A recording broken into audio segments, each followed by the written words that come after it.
आत्मा के ऊपर उपकार करोगे तो शरीर के ऊपर ऑटोमेटिक ही उपकार होगा, अर्थात खिलाना पिलाना बंद हो जाएगा। तो आत्मा के तरफ ध्यान लगाना होता है। तो इसलिए संलेखना जो है वो महत्वपूर्ण चीज़ है। हमारे एंड में कुछ नहीं रहा तो अपने कान से सुन नहीं सकते, आँख से देख नहीं सकते, मुंह से बोल नहीं सकते, खा नहीं सकते, पी नहीं सकते, फिर ऐसे चीज़ में या कोई ऐसे घटना है तो उस टाइम में त्याग किया तो ये आत्मा अच्छा पर्याय धारण करेगा, नेक्स्ट में अच्छा भाव धारण करेगा, नेक्स्ट बर्थ में अच्छे शरीर को धारण कर रहा है। जैसे एक पुराना घर छोड़ के नया घर में जा रहा है, आत्मा को तो नाश नहीं कर रहे हम, शरीर तो छूटने वाला है तो छूट गया। तो इसलिए संलेखना का महत्व जानो, और संलेखना मनपूर्वक प्रीतिपूर्वक लेंगे तो निश्चित रूप से हर किसी का कल्याण हो सकता है, लेकिन वो समझ के करना पड़ेगा। उसको गलत नहीं सोचना, गलत नहीं बोलना कि संलेखना एक महान चीज़ है। जो उत्कृष्ट संलेखना 2, 3, 4 भाव भी करता है तो वो एक दिन मोक्ष चला जाता है, इतना उत्कृष्ट संलेखन का महत्व है। अब कहते हैं कि सम्यक दृष्टि के जो अतिचार है वो बताते हैं। शंका कांक्षा विचित्सा अन्य दृष्टि प्रशंसा संस्तवा सम्यक दृष्टि अतिचार। सम्यक दृष्टि जीव के अतिचार, क्योंकि 4 चीज़ होते, अतिचार, अनाचार, अतिक्रम, व्यतिक्रम। इसमें रत्नकर्ण श्रावकाचार में भी अच्छा बताया गया है और सभी शास्त्रों में भी है कि कार्तिकानुप्रेक्षा में भी है, सब में भी है। देखो, जो अपने विशुद्धि, मन की विशुद्धि नष्ट हो जाती है, मन की विशुद्धि नष्ट हो जाना क्या है? अतिक्रम है। कोई भी व्रत धारण किया है और उसके प्रति जो हमारी विशुद्धि है वो विशुद्धि नष्ट हो गया, उस व्रत के प्रति विशुद्धि नष्ट हो गया तो अतिक्रम हो गया। और वो जो शीलादि है उसके रक्षक है, उससे लांघना अर्थात उसको छूट जाना वो व्यतिक्रम है। और विषयों में आसक्त हो जाना अतिचार है, और फिर उस आसक्त हो जाना अनाचार है, और विषय में प्रवृत्ति होना अतिचार है। जो छोड़ा हुआ विषय है उसमें प्रवृत्ति हो रही है तो क्या है? वो अतिचार हो रहा है। और उसको पूरा छोड़ ही दिया तो अनाचार हो गया। कहीं एकाध व्रत को दोष लग जाना ये अतिचार है, और वो व्रत ही छूट जाना वो क्या है? अनाचार है। तो इसलिए अतिक्रम, व्यतिक्रम, अतिचार, अनाचार ये समझ लेना चाहिए। तो अब अतिचार क्या चीज़ है बता रहे, और भी हम उदाहरण देते रहते हैं। जैसा दही का त्याग है, और दही नहीं खा रहे, लेकिन दही में कोई चम्मच डाला है, या कोई वस्तु मीठा त्याग किया, मीठा में चम्मच डाला हुआ है, वही चम्मच को लेके सब्जी में डाल दिया, चावल में डाल दिया और वो चीज़ खा लिया तो अतिचार दोष लग जाता है। और उस मीठा को ही खा जाना अनाचार है। तो इस प्रकार से अतिचार और अनाचार कहा गया है। और सम्यक का अतिचार क्या है यहाँ पर बता रहे हैं। सम्यक दृष्टि जीव का अतिचार क्या चीज़ है? शंका, जो भगवान की वाणी है उसके ऊपर शंका करना। ये ऐसे कैसे हो सकता है? चक्रवर्ती है, उनके 96,000 रानी कैसे हो सकते, उनके इतने शरीर कैसे हो सकता है, वो इतने संपत्ति का मालिक कैसे हो सकता है, ये आदि आदि शंका करना। या तत्व के ऊपर शंका करना, ये इसी प्रकार द्रव्य कैसे है, इसी प्रकार तत्व कैसे है, ऐसे शंका करना। कांक्षा, जो व्रत करते हैं उसकी इच्छा करना, उसका फल का इच्छा करना। कांक्षा अर्थात मैं जो ये व्रत कर रहा हूँ, मैं जो त्याग कर रहा हूँ, मैं जो तप कर रहा हूँ तो उसका फल ये मिले। तो विचिकित्सा, ग्लानि करना या निंदा भी करना, तो ये अतिचार है। और अन्य दृष्टि प्रशंसा, जो मिथ्या दृष्टि है उनका प्रशंसा करना, और अन्य दृष्टि का स्तव करना, ये सब ये बहुत अच्छा बोलता है, वो बहुत अच्छा लगता है, उधर कितने लोग जाते हैं देखो, और ऐसे करके प्रशंसा करना, ये अन्य दृष्टि प्रशंसा, अन्य दृष्टि संस्था, ये सब सम्यक दृष्टि के अतिचार है। और व्रतशीलेषु पंच पंच यथाक्रम, व्रत और शील इनमें 5 अतिचार है। वो 5 अतिचार कौन कौन से है क्रम से बताएंगे। अभी वद बंध वद छेदाति भारारूपान पान निरोधाः, अहिंसा व्रत के 5 अतिचार। अहिंसा व्रत का पालन तो कर रहे हैं, और यदि उसमें अतिचार कैसे लगता है तो बंध, कोई प्राणी को बंध बना के रखना, बंधन में रखना, वध करना और छेद करना, अर्थात उसके अवयवों में कहीं भी छेद करना, कान पूंछ आदि में छेद कर देते हैं। अति भार का आरोपण करना, अभी देखते ही आप लोग सब कि कितने बैलगाड़ी में गन्ना लेके जाते, चीज़ लेके जाते, बोरी भर के जाते हैं, कितना बेचारे वो चल नहीं सकते हैं, ऐसे परेशानी होते हैं, लेकिन इतने टनों का उन जीवों के ऊपर ऐसे वजन अति भार आरोपण है ये। और ये भी हिंसा, अर्थात उस जीव को हिंसा ही कर रहे हैं। दुख कन्नड़ में कहते हैं ना हिंसे, हिंसे का अर्थ क्या है, जो गलत बोला है वो शब्द को भी हिंसे कहते हैं। तो ऐसे किसी को कष्ट दे रहे हैं तो हिंसा कर रहे हैं, पाप कर रहे हैं। अन्नपान निरोधा, अन्नपान का अर्थ है वो टाइम टू टाइम उसको खिलाते नहीं, उसको पिलाते नहीं, कभी भूख लगा है कभी प्यास लगा है, लेकिन ऐसे बांध के रखा है, उसका निरोध कर रहे हैं। तो ये भी अहिंसा व्रत के क्या, अनुव्रत के क्या है, ये अतिचार ही है। तो श्रावक अनुव्रत तो धारण करता है, लेकिन ये सारे चीज़ें भी है उनके पास, तो उसको इस प्रकार यदि कष्ट देता है तो ये इसके अहिंसा व्रत के अतिचार ही है ये। फिर मिथ्योपदेश रोभ्याख्यान कूटलेख क्रिया न्यासापहार साकार मंत्र भेदा। फिर कौन से व्रत के, सत्यानुव्रत के 5 अतिचार हैं।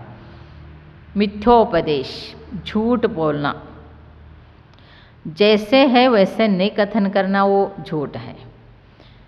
और रोभ्याख्यान, रोभ्याख्यान का अर्थ क्या है कि कोई भी चीज़ है और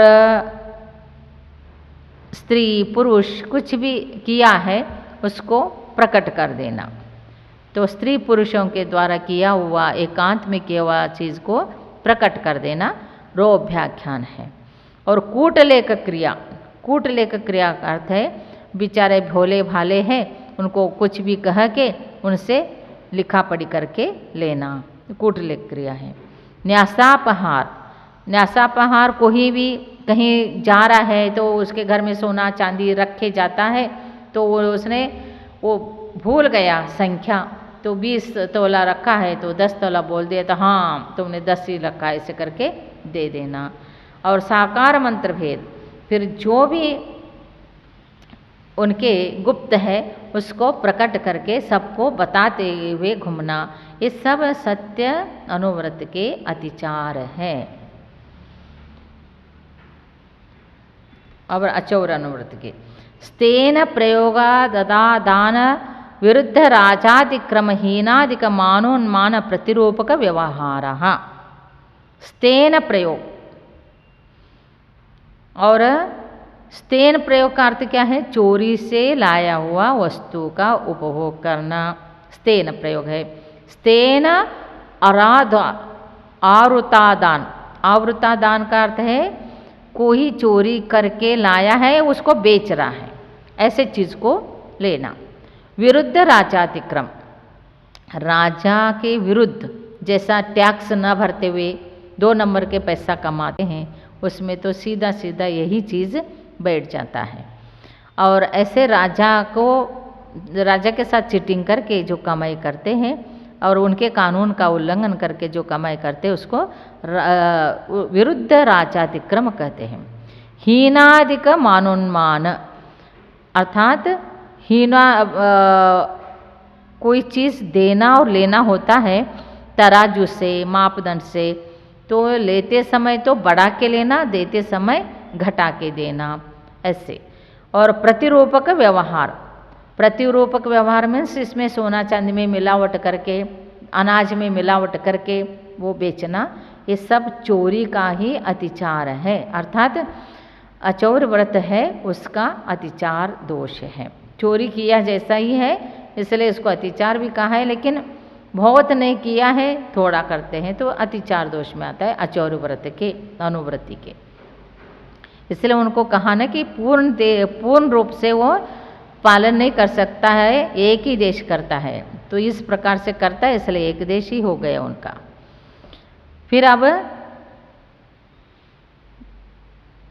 ब्रह्मचर्य व्रत के अतिचार बताते हैं। परविवाहकरण त्वरिका परिग्रहिता गमनानंग क्रीड़ा काम त्रिवाभिनिवेशाः। फिर परविवाहकरण, विवाह मीन्स शादी, पर मीन्स दूसरे का विवाह करना, इत्वरिका अपरिग्रहिता गमन, और कोई स्वतः का कोई पर लोगों का शादी करना, ब्रह्मचर्य में दोष आता है। और इत्वरिका अपरिग्रहिता गमन, जो परिग्रहिता है, इत्वरिका परिग्रहिता में शादीशुदा है, उस स्त्री के पास जाना आना करना। और इत्वरिका अपरिग्रहिता परिग्रहित गमनागमन, जो शादीशुदा नहीं है, अनेक पुरुषों के पास जाती आती है, जैसा वेश्या है उसके पास जाना आना करना। अनंग क्रीड़ा करना। और काम तीव्र अभिनिवेश, काम तीव्र के से रहना, ये सब जो है सदार संतोष अनुव्रत अर्थात ब्रह्मचर्य अनुव्रत के अतिचार है। और परिग्रह का बताते हैं, क्षेत्र वास्तु हिरण्य सुवर्ण धन धान्य दासी दास कुप्य प्रमाण अतिक्रमा। हाँ, इन सारे चीज़ों के अतिक्रम करना। क्षेत्र, जो क्षेत्र है, इतना क्षेत्र है उतना क्षेत्र ऐसे रखते हैं मर्यादा, उस क्षेत्र से भी बाहर चले जाना क्षेत्र अतिक्रम है। वास्तु के अर्थ है जो भी वस्तु होता है और उसको रख दिया है, जैसा कपड़े है बर्तन है आदि रखते हैं, तो उससे भी ज़्यादा अतिक्रम करना, प्रमाण का अतिक्रम कर देना। हिरण्य अर्थात डायमंड आदि, सुवर्ण सोना, इनका प्रमाण का अतिक्रमण करना। इतना तोला रखना, इतना ही हीरा, इतना ही सब रखना और उससे भी ज़्यादा ले लेना। धन का भी इतना लाख इतना करोड़ ऐसे रखना, उससे फिर ज़्यादा लेना। और धान्य का भी इतना बोरी इतना जो प्रमाण रखना, उसका भी उल्लंघन करना। दासी दास जो भी है, इतने ही दास दासी काम करने वाले को रखना, इससे ज़्यादा नहीं कहना, फिर उससे भी अतिक्रम कर देना। और कुप्य, उसमें सब आते हैं वस्त्र और भांड बर्तन वगैरह, ये सब चीज़ों को अतिक्रमण करना परिग्रह प्रमाण अनुव्रत के अतिचार है। अर्थात 10 प्रकार के जो परिग्रह है उसका मर्यादा रखते हुए उसको उल्लंघन करना अतिचार है। अब ऊर्ध्वगमन अधोगमन तिर्यगमन का अतिचार बताते हैं। ऊर्ध्वाधस्तिर्यग व्यतिक्रम क्षेत्र वृद्धि स्मृत्यंतरादानानि। देश विरुद्ध में जो बताया गया है वो बता रहे हैं। ऊर्ध्व ऊपर के भाग में इतना ही मील तक या इतना ही फीट तक जाऊंगा, इससे ज़्यादा जाऊंगा नहीं, ऐसे व्रत लेना, फिर उसमें उल्लंघन करना। तिर्यक में भी इस दिशा में इधर इधर, तो इतना ही जाऊंगा कह के फिर उससे भी उल्लंघन करना। और क्षेत्र की वृद्धि करना, और ये सब जो है क्षेत्र का वृद्धि करना, ऊर्ध्व का, अधोभाग का, तिर्यक का, फिर क्षेत्र का वृद्धि और स्मत्यंतरादान, और जो व्रत लिया है, जो मर्यादा रखा है, उसको भूल जाना, ये सब क्या है? दिग्व्रत के अतिचार है। और अब देश का बताते हैं। आनयन प्रेष्य प्रयोग शब्द रूपानुपात पुद्गल क्षेपाः। आनयन आनागमन, जो जहाँ से ये हमने क्षेत्र का रखा है, अर्थात देश के लिए रखा है, इतना देश तक जाएंगे, इससे ज़्यादा नहीं, तो वहाँ पर से आनयन कोई चीज़ को लाना। और प्रेष्य प्रयोग, फिर वो जहाँ पर तक मर्यादा रखा है देश का, उसके आगे भी किसी को भेजना। और शब्दानुपात, शब्द के द्वारा, जैसा आदि मोबाइल आदि से बातें करना, फिर वो जितना मर्यादा रखा है उसके बाहर तक बातें आदि करना, ये शब्द से। रूपानुपात, जैसा इतना ही चीज़ है तो उससे ले रूप से, वो तो इशारा से उसको उस दूर से ही किसी को बुलाना, किसी को भेजना आदि। पुद्गल क्षेप, तो जैसा कंकर आदि फेंक कर, कोई वस्तु को फेंक कर उसके बाहर तक, मर्यादा के बाहर तक तो वस्तु को फेंकना, ये सब क्या है? देश व्रत के अतिचार है। ये देश व्रत के लिए बताया। अब बताते हैं कंदर्प कौत्कुच्च मौखर्य समीक्षाधिकरणोपभोग परिभोग अनर्थज्ञानी अनर्थ दंड व्रत का अतिचार बताते हैं। कंदर्प, कंदर्प का अर्थ क्या है? राग भाव से युक्त, अत्यंत तीव्रतावश, हास मिश्रित असभ्य वचन जो बोलते हैं उसको कहते हैं कंदर्प। बहुत से अंदर द्वेष भरा हुआ है, राग भरा हुआ है, और ऐसे वचन तो बोलना वो कंदर्प है। और कौत्कुच किसको कहते हैं? परिहासपूर्ण असभ्य वचन बोलना।